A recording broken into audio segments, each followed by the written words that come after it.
Do you feel safer now? Or do old wounds still echo sometimes? He said it loud enough for every plate to pause and every conversation to stumble, as if volume could make him right, as if announcing that I had outstayed my welcome would turn me into a guest in a house where I had carried boxes, fixed passwords, sorted paperwork, and quietly kept things running while everyone else posted holiday photos and pretended family was effortless. And I sat there with my coffee cooling, trying to decide whether to swallow the line like I had swallowed 100 little digs before or finally let it burn the way it deserved, because the thing about humiliation is that it teaches you exactly how much you can hold until your hands finally open.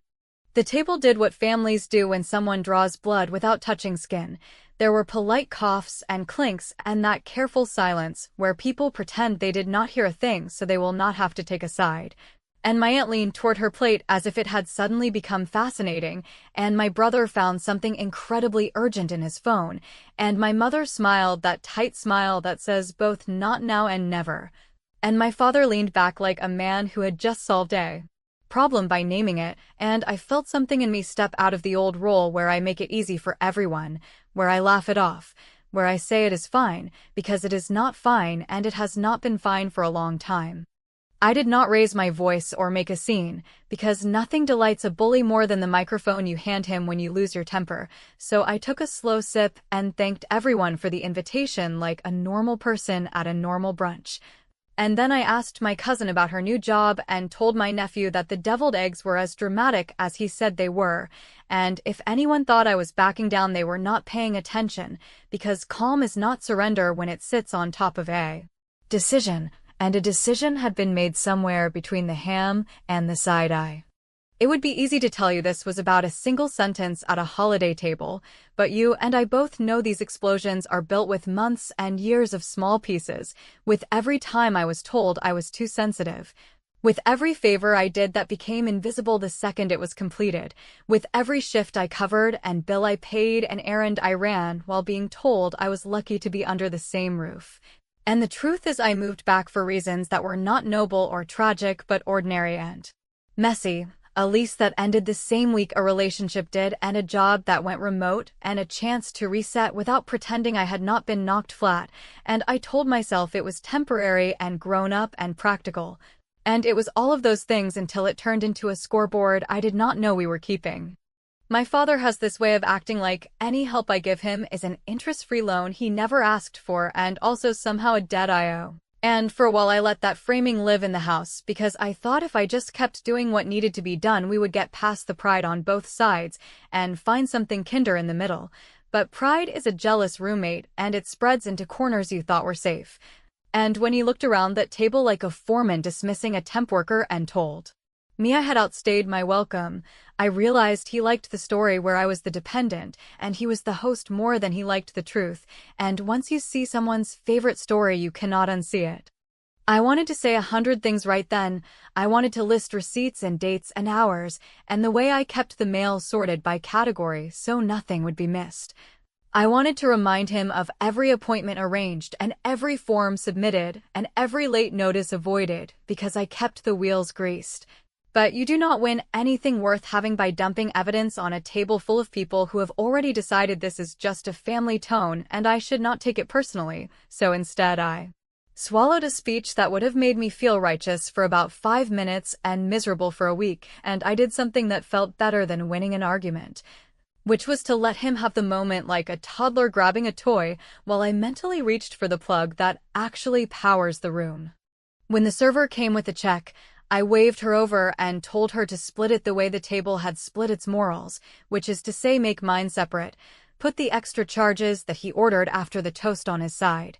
And then I tipped well enough that she would never associate my face with his performance, and as petty as that sounds, it settled something small in me, because there is a difference between making a scene and making a point, and sometimes the point is simply that you decide where your money and your dignity go.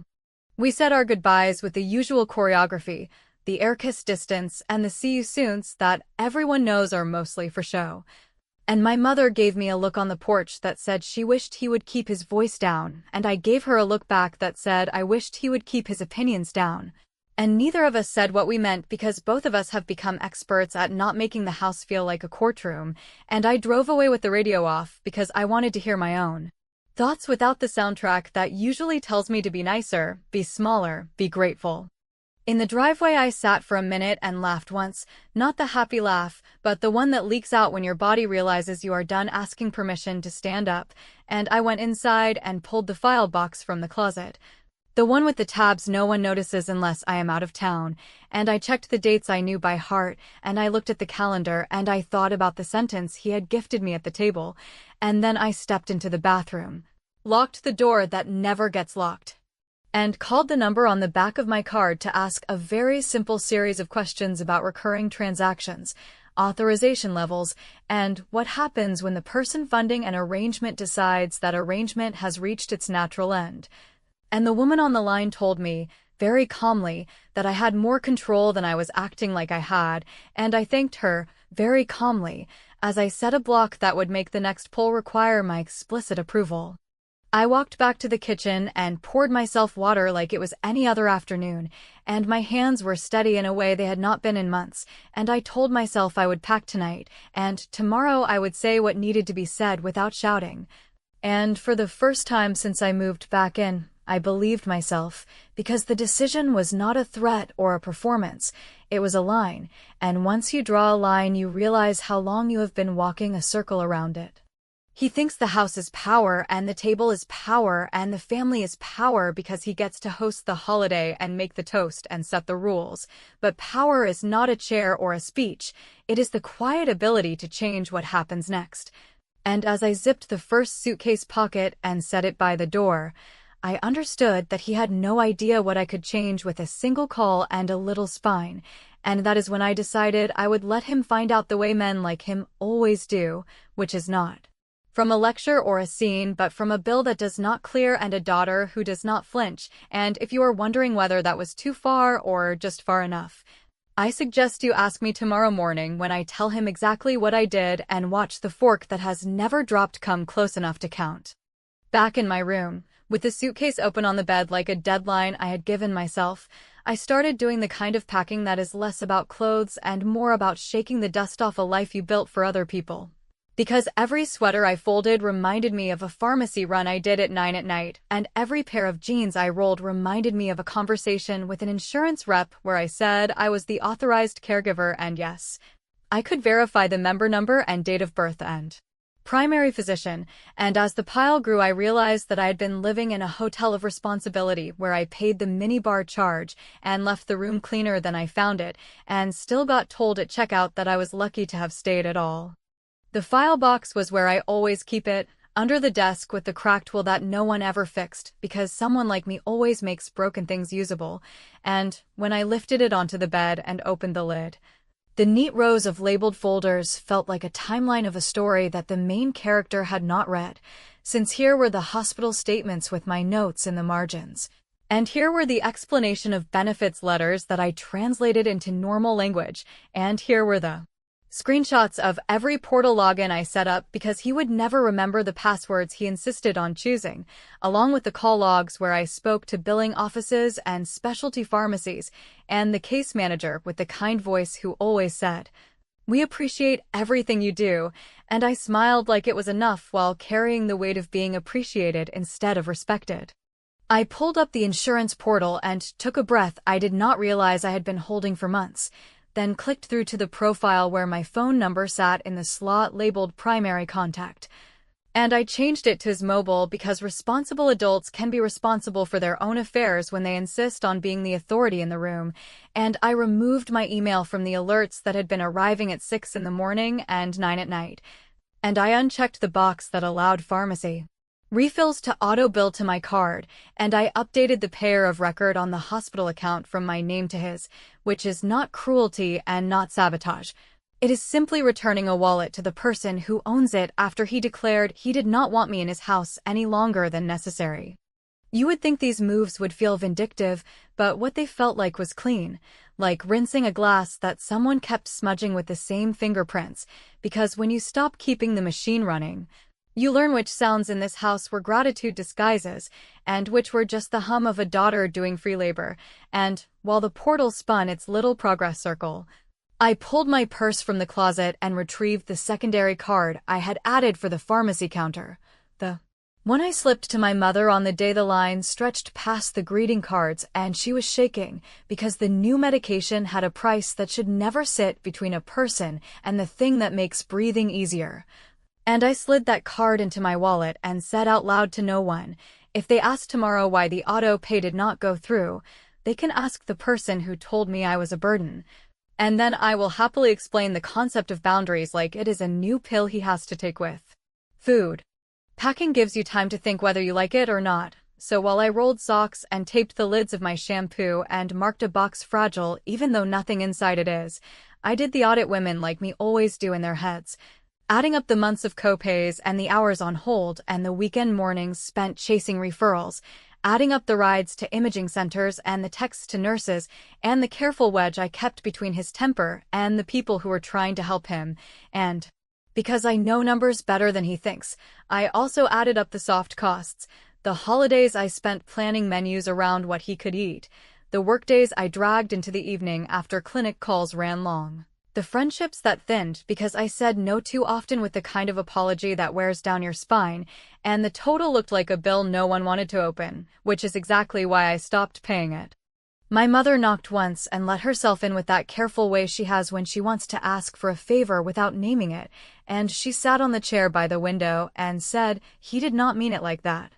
which is the family motto embroidered in invisible thread on every throw pillow in this place, and I told her I was not going to fight or scream or throw things, that I was going to do something better. I was going to stop carrying a load that no one acknowledged existed, and she looked down at her hands like she had lost something small and precious there, and asked me to wait until after his follow-up next week, and I said I had already waited through 2 winters and a spring and a stack of statements, and the appointment can happen with him in the driver's seat like he prefers, and she nodded in that way that says she hates the position she is in, and she also knows I am not wrong. After she left, I wrote a short, direct email to the hospital billing office, copying the case manager and the generic address on the statements, and I used the words they taught me to use: responsible party, authorization, change in payer. Effective immediately, and I asked them to confirm by morning because there would be no further draws on the card they had on file and all future communication should go to the number listed for the patient, and then I scheduled it to send right after breakfast, because the first call of the day tends to determine the shape of a man's mood and I wanted the shape to fit the truth, and then I set an alert on my phone to remind me to hand him the printed letter I tucked into the folder labeled household. Because if there is one thing I learned from dealing with systems, it is that you always bring paper to a conversation people want to pretend was never had. Before I zipped the suitcase, I walked around the house collecting the little things that were mine but had started to feel communal by repetition: the charger that kept migrating to his recliner, the bottle of pain relief I bought for him but paid for myself, the notebook with the list of medication times and side effects that I used to track what worked and what did not, and with each item I felt the room get a shade quieter, the way a store does when the open sign flips to closed and the staff finally exhales, and I put the notebook on top of the file box because I wanted to see it when I opened my bag tomorrow. A reminder that I did not imagine any of this, and that my memory is not a courtroom he gets to cross-examine. Then I did one last thing that probably sounds small, and maybe a little cruel if you have never lived like this, but to me it felt perfectly fair, which was to log out of the household grocery delivery account I set up under my email and remove the saved payment method, leaving the list of staples intact and the cart still full, because all I was taking was the part where the bill gets covered. And if anyone wants to complain that I am making life harder, they can try to imagine the energy it takes to keep systems like this invisible and running while being told you are overstaying, and they can decide whether the inconvenience they feel for a week compares to the drag I have carried for 2 years and change. Tomorrow morning I will put the folder on the table the way people put truth in the middle of a room and step back to watch who reaches for it, and the calls I redirected tonight will start ringing where they belong. And when the hospital's number pops up and he looks around for the person who handles things, I will point to his phone and say, "That is yours," and then I will add, "The the appointment at 9 is expecting the responsible party in person, which means this time you get to sign your own name, and if you think I am bluffing, wait until the voice on the other end asks you to confirm the change I made while you were telling jokes about welcome mats. I thought packing would be the main task and that the rest would be emotional noise I could tune out like the hum of the old fridge, yet the minute the sun slid down and the house settled into that familiar quiet where every habit tries to repeat itself, my phone started with the calls that always arrive when men who like to be in charge sense that the ground is not as firm as they believed. And first it was my brother with the snappy voice he saves for moments when he wants to sound managerial, asking if I really meant what I said earlier about stepping back and whether I understood the timing and the appointments and the way this would stress our mother.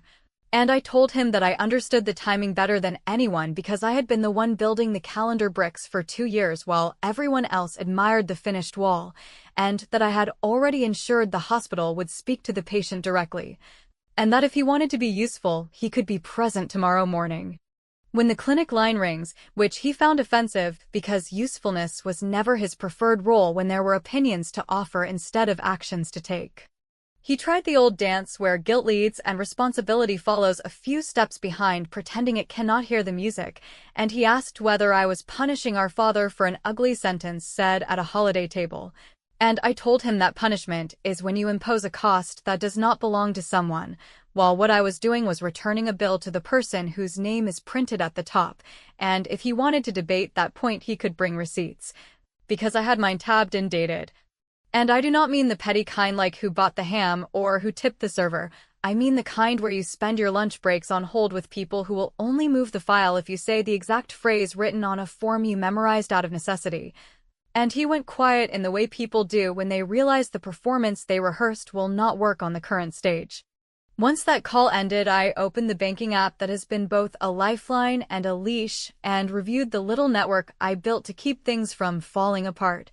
And I removed my access as an authorized payer on the specialty pharmacy account because if a man announces that a house is no longer mine to inhabit, then the invoices that house generates are no longer mine to sponsor.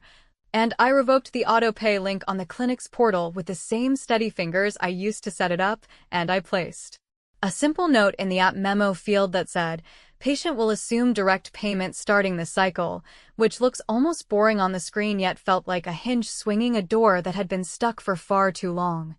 And then I called the after-hours line for the social worker because I wanted one more clean move on the board, and I left a message that said, "Please prepare a resource packet for the patient outlining assistance programs and transportation options,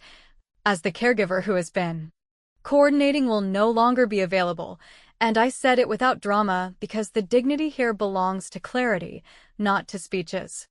I am not an ice queen and I am not interested in collateral damage, so before anyone labels me heartless, understand that I walked into my mother's room and put a plain envelope on her dresser with a grocery card that will carry her through the next few weeks without forcing her to beg anyone for cash. And I told her it was hers to use however she needed without reporting back to anyone, and that if she wanted help switching her cell plan into her own name, I would do it before I left, and she looked at me like a person looks at a glass of water after a long walk, which is to say with relief and a little shame for needing it, and I told her she does not need to apologize to me for how a man chooses to perform control when he is scared. Because I prefer truth to gossip and I am done living under the ceiling of his version of events, I sent a single message to the family group chat that never shuts up about dessert recipes and football injuries, a message without adjectives or theatrics. Just a line that said I will be moving out on Friday, that I will no longer fund or coordinate anyone's medical care, that all calls and bills will go to the patient as listed in the records, and that any questions can be addressed to me until noon tomorrow, after which I will be unreachable while I change addresses and restore my peace. And within minutes the read receipts arrived like little headlights in fog, and then the replies came, some concerned and some performatively neutral. And one from my aunt asking whether this was wise, to which I said that wise would have been setting boundaries a year ago and that I am simply late, not wrong. There is a particular cruelty that hides inconvenience, and I do not intend to operate that machine anymore, so I logged into the rideshare account I set up when driving was hard for him after procedures. And I left it operational with his number as the login and removed my card, because the goal is not to strand a man, but to stop pretending the chauffeur owes him silence. And while I was in that tidy mood, I opened the shared calendar and exported my notes for the case manager into a tidy document that any adult could read and follow, then saved it to the folder I would place on the table at breakfast, because when people accuse you of walking away in chaos, it is satisfying to hand them an instruction sheet for a life they insisted was simple. My brother texted one last time to say that Dad was in a mood and that I should not provoke him in the morning, and I told him that provocation is a weak word for what happens when truth sits on a table among people who have been eating denial for years, and that I would be on time and polite and specific, and that if our father wanted me gone, he was going to get the full experience of not having me, which includes hearing the phone ring for him, signing for himself, and answering questions. Without a daughter translating the bureaucratic language, he refuses to learn, and if that feels like cruelty, then perhaps we should reevaluate who has been kind here and who has simply enjoyed free labor wrapped in a smile. When the house finally fell asleep, I sat with the folder on my lap and practiced the sentences I would use because I did not want to improvise and accidentally hand anyone an exit ramp, and the words were simple enough to memorize without sounding rehearsed. And I could almost feel the relief waiting for me on the other side of that conversation, not the triumphant kind with confetti, but the kind where your shoulders drop because you are no longer carrying a bag someone else pretended was weightless. And as I placed the folder by the coffee maker so it would be the first thing I saw, I set an alarm for a time that would let me beat him to the table, then closed my eyes and pictured the call coming in at exactly 9. The case manager asking for the responsible party, and the silence that would fall as my father realized the responsible party was exactly who he always claimed he was. And if you want to know whether I slept, I will tell you that I drifted just enough to dream about a fork hovering above a plate and a story reaching the moment where it finally stops lying to itself. I woke before the house because I wanted the quiet to belong to me for once, and I set the folder by the coffee maker so there would be no chance of forgetting it in the swirl of whatever performance he would try after last night's little declaration. And I poured a cup I actually intended to finish, then sat at the table with my back straight and my phone face down, because I had promised myself I would not turn this into a courtroom where I argue for the right to be believed when I have the documents sitting right here to do the talking for me. He came in with that heavy step that always announces he is the main event even when the show is over, and he asked in that fake casual tone whether I had cooled off, and I told him calmly that cooling off was for people who had done something impulsive. While what I had done was the opposite of impulsive, it was organized, documented, and already in motion, and then I slid the folder toward him like a bill at the end of a long meal where one person ate loudly and the other person kept refilling the water, and I said the sentence I had practiced so it would land like a clean cut rather than a jagged tear, which was that I had canceled the transfers for his medical bills and adjusted the accounts so the providers would contact the responsible party directly. And I watched his jaw make that little stutter it makes when his story is interrupted by a fact he cannot shout down. He picked up his fork out of habit, because for years he has used the rhythm of a meal to manage a conversation, and the fork nearly fell from his hand.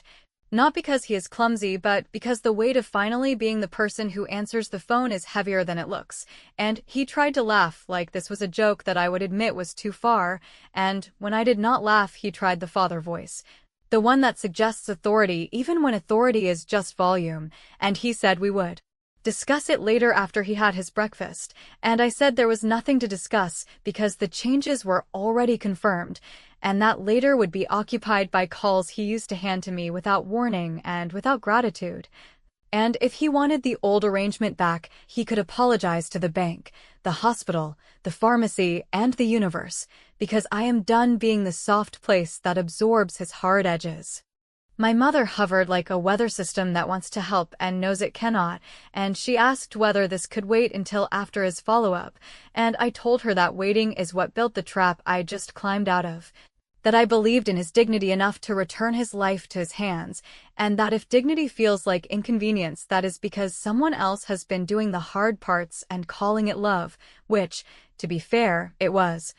Just not the kind that should be held hostage and used as leverage at holidays, and then my phone alarm chimed the little tone I had set to be gentle rather than dramatic, and before I could touch it the house phone began its own ring, the clinic number coming right on cue, like a stage manager who does not miss cues. He looked at me the way a man looks at a locked door he always assumed would open for him, and I took a slow sip and said, "That one is yours," and he picked up with the gruff hello he uses for strangers. And I listened as the case manager politely verified his identity and asked him to confirm the change in responsible party. And he said there must be a mistake because his daughter handles this, and the case manager, who has likely heard all shapes of denial, repeated the new note I had asked her to add to his file, and she asked him to bring a photo ID and insurance card to the appointment and to sign his own consents because the caregiver on record would no longer be present. And he looked at me with a mixture of anger and confusion and fear that would have gutted me last year, but this morning it just looked like a man meeting the paperwork that matches his pride. When he hung up, he started with the blame script, that I had embarrassed him, that I was being dramatic, that a single sentence at brunch did not deserve this kind of retaliation, and I told him what I had told my brother. That retaliation is when you add weight to make a point, while this was simply the removal of weight that never should have been mine indefinitely, and I said it quietly so he would hear the substance instead of the volume, and then I opened the folder and showed him the simple map I prepared because I am not interested in chaos, a list of the numbers, the names, the medication schedule, the notes I kept so he would not have to start from zero,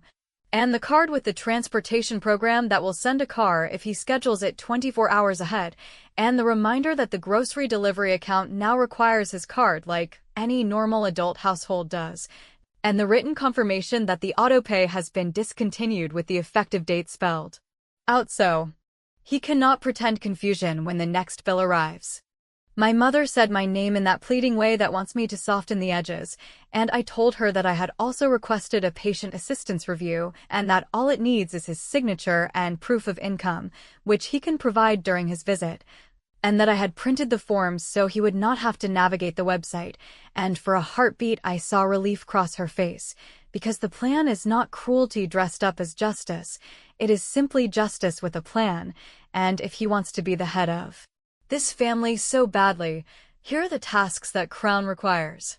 He tried one last detour, the one where he tells me to stay until after the next procedure because it is only a week away and this is not a good time to change things. And I said that there has never been a good time to stop being useful to a person who treats usefulness as a personality flaw in the person providing it, and I told him I would be out by Friday morning, that the spare key would be on the hook, that my boxes would be gone, and that any mail for me could be set aside or forwarded. And he said I would regret this because family remembers who shows up, and I told him I had shown up more times than we could count without a calculator, and that I am simply stepping back so that when family remembers, it does not confuse showing up with being used up. He stared at the papers, then at me, and the silence stretched long enough for my mother to excuse herself with the promise of coffee she did not actually want, and the phone rang again with a number I knew by heart from a year of billing calls. And I nodded toward it and said, "That one is also yours," and as he reached for it with that reluctant hand that always wanted the daughter to intercept the blow, I slid the small envelope with my written forwarding address beneath the edge of his plate, and said that there is one more detail I have not mentioned yet, and that I will explain it tonight if he can manage to speak to me without the voice he uses for people he thinks he owns, because I am done translating his pride into my labor. And if he cannot manage it, then he can find out the way he finds out most things, by opening a letter with his name on it and realizing that the world does not bend just because he shouts at it. By evening the house had burned through its usual ration of denial and bargaining and petty little theatrics, and the only thing left was the conversation I had promised in the morning. The one I said I would have if he could manage to speak to me without that clipped voice he uses on people he believes he outranks, so when he came to the table and sat without the performance, without the jokes about soft hearts or tough love or how the world is cruel so you had better be crueler, I took it as the closest thing to respect I was going to get, and I said that I would keep my promise and tell him the one more detail I had held back, not because I needed drama but because timing matters when you are trying to end a long, ugly habit cleanly rather than start another round of it with new rules and the same ghosts. I told him that months ago, when a specific specialist required a deposit that the insurance would not pre-authorize for reasons that would bore a saint. I put that deposit on my card with a written agreement that the account would bill me each cycle until the balance met zero. And that yesterday I had instructed the provider to void the next installment and to hold the appointment only if the responsible party came in for a financial assistance interview that I had scheduled for first thing next week. An interview that would require income documentation, signatures, and a conversation he had avoided by outsourcing it to me in the past, and I said it without heat because I was not dangling a trap. I was handing him a door and making it very clear I would not be the person turning the knob for him anymore, and he leaned back like a man who wants to reject the premise and discovered there is no other premise available. He asked whether I understood what would happen if he did not go, and I said that I understood perfectly because I have understood perfectly for 2 years, that the appointment would be rescheduled or delayed, and that the cost would land where it belongs, and that there were programs and routes and rides and people whose job it is to walk patients through exactly this, which I knew because I had already spoken to them and left notes in his file that said the caregiver was stepping away, and then I told him the part one had saved for last because I needed him to hear it without bargaining, which was that the money I had been using to float his bills, the money he had treated as proof that I did not have a real adult life to fund, had been moved into a lease and deposits for an apartment in my own name with my own locks and my own quiet that no one could take from me by raising their voice at a holiday table, and that I had paid the first months in advance so I could not be manipulated by a panic call or a temporary crisis or another speech about family loyalty delivered like a subpoena. He went very still in the way people do when the story in their head meets the facts on paper, and he said it felt like betrayal that I had planned this without telling him. And I told him that for 2 years I had been planning his days without being told anything except the time his ride needed to arrive.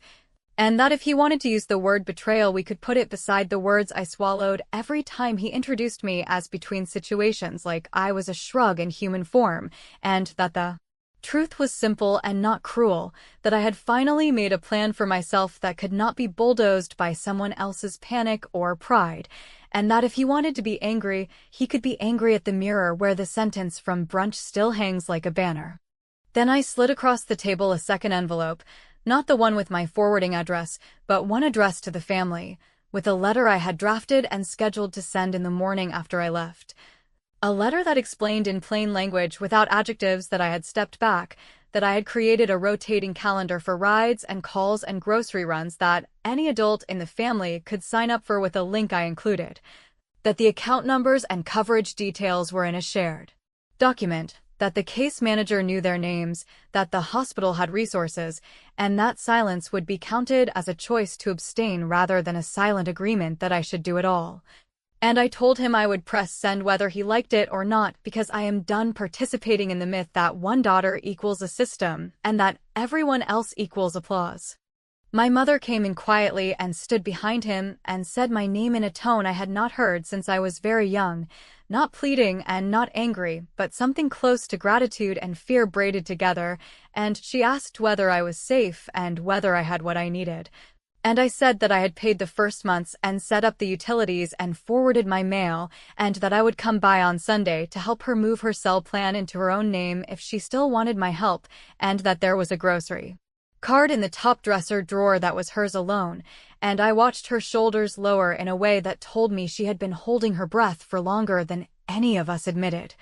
And I realized that sometimes revenge is not a knife you throw at the person who hurt you, but a key you hand to the person who has been standing in the hallway pretending the door was stuck. He asked what it would take for me to reconsider, because that is what men ask when their favorite arrangement breaks, and I said I was not negotiating terms like a cable plan, that if he ever wanted my help again it would come in the form of a clear ask, a timeline and a written plan that did not involve insults, with the understanding that no is a sentence I am allowed to say without being cross-examined, and that apologies, if they were coming, could start in front of the same relatives who heard him perform ownership of this house and of me, not because I needed a spectacle but because accountability does not live in private whispers after public declarations.